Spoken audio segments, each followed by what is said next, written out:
Hi నమస్తే welcome to Myra Media. నేను మీ కేవీఆర్. కూటమిలో మిగిలిపోయిన సీట్ల వ్యవహారం కొలికి వచ్చింది. ఇది ఒక బిగ్ బ్రేకింగ్ న్యూస్ అనమాట. అంటే 9 స్థానాల్లో టీడీపీ అభ్యర్థులను ప్రకటించలేదు. ఆ లిస్టు వచ్చేసింది.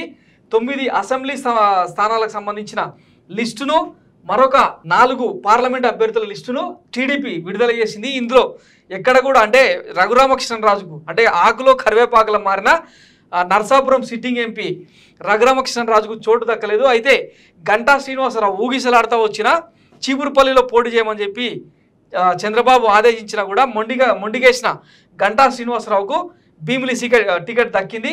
ఒకసారి ఎవరెవరికి ఏ స్థానాల్లో ఛాన్స్ దొరికిందో చూద్దాం.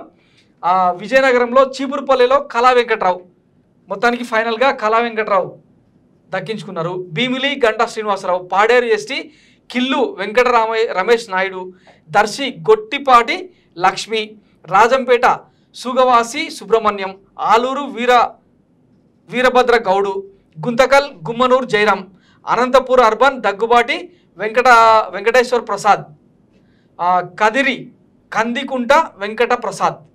సో మిగిలిపోయిన అంటే ఇప్పటిదాకా అంటే 3 జాబితాలు విడుదలైనవి. మొదటి జాబితాలో 94, రెండో జాబితాలో 34, ఆ తర్వాత 11 మందితో, ఇప్పుడు 9 మందితో, మొత్తంగా 148 స్థానాల్లో టీడీపీ అభ్యర్థులు, మరో 10 స్థానాల్లో బీజేపీ అభ్యర్థులు, 18 స్థానాల్లో జనసేన.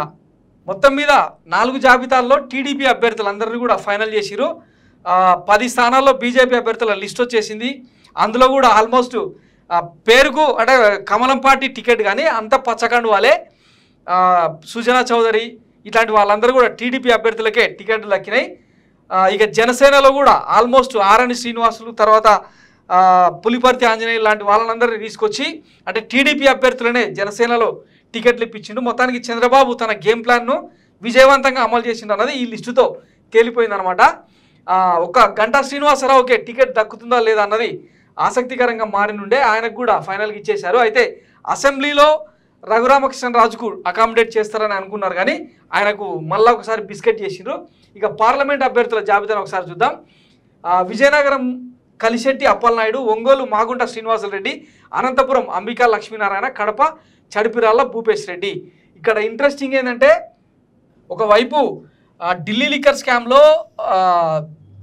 ఢిల్లీ ముఖ్యమంత్రి అరవింద్ కేజ్రీవాల్, తర్వాత తెలంగాణ ఎమ్మెల్సీ కల్వకుంట్ల కవిత ఇద్దరు కూడా తీహార్ జైల్లో ఊచలు లెక్క పెడుతున్న తరుణంలో ఇదే కేసులో అంటే ఢిల్లీ లిక్కర్ స్కామ్లో అప్రూవర్గా మారిన మాగుంట శ్రీనివాసరెడ్డి అంటే బెయిల్ మీద బయటకు వచ్చిండు. ఆయనకు ఒంగోలు టికెట్ ఇవ్వడం టీడీపీ దౌర్భాగ్యానికి నిదర్శనం అనమాట.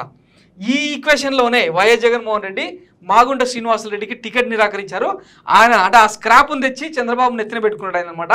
ఇది అంటే బీజేపీ టీడీపీ మధ్యలో ఉన్న అండర్స్టాండింగ్కు నిదర్శనం అని చెప్పి విమర్శలు వెల్లువెత్తున్నాయి. సో మరి దీని ఎఫెక్ట్ అంటే ఇట్లాంటి కల్ప్రిట్స్కు అంటే ఒక కేసులో రన్నింగ్ ఎంక్వైరీ జరుగుతున్న కేసులో కీలకమైన దోషిగా ఉన్న ఇట్లాంటి వ్యక్తులకు టికెట్లు ఎట్లా ఇస్తారు, తర్వాత బ్యాంక్రప్టీస్ అయిన సుజనా చౌదరి లాంటి వాళ్లకు బీజేపీ ఎట్లా టికెట్ ఇచ్చింది అన్నది ఇక వాళ్ళకే తెలియాలి. ఒకవైపు అవినీతి నిర్మూలిస్తామని చెప్పి నీతి సూక్తులు వల్లిస్తూ ఇట్లాంటి వాళ్ళకు టికెట్లు ఇవ్వడం ఎంతవరకు కరెక్ట్ అన్నది ఇక బీజేపీ టీడీపీ కూటమికే తెలియాలి. సో ఇది బిగ్ బ్రేకింగ్ న్యూస్. మొత్తం మీద కూటమిలో సీట్ల పంచాయతీ అయిపోయింది. ఇక ప్రతిసారి చూసినాం కదా టీడీపీ బీజేపీ జనసేన లిస్టు ఏదైనా సరే కూటమిలో ఒక లిస్టు బయటకు వచ్చిందంటే ఆయా నియోజకవర్గాల్లో సీట్లు ఆశించిన అసంతృప్తులు బగ్గుమనడం, చంద్రబాబు దిష్టి బొమ్మలుగా అలబెట్టడం, ఆ టీడీపీ కరపత్రాలను తగలబెట్టడం, ఇవన్నీ సీన్స్ చూసినాం. మరి ఈరోజు ఎట్లాంటి ఆందోళనలు అసంతృప్తులు వెలుగు చూస్తాయో వేచి చూద్దాం. Thanks for watching Myra Media. నేను మీ కేవీఆర్. Thank you.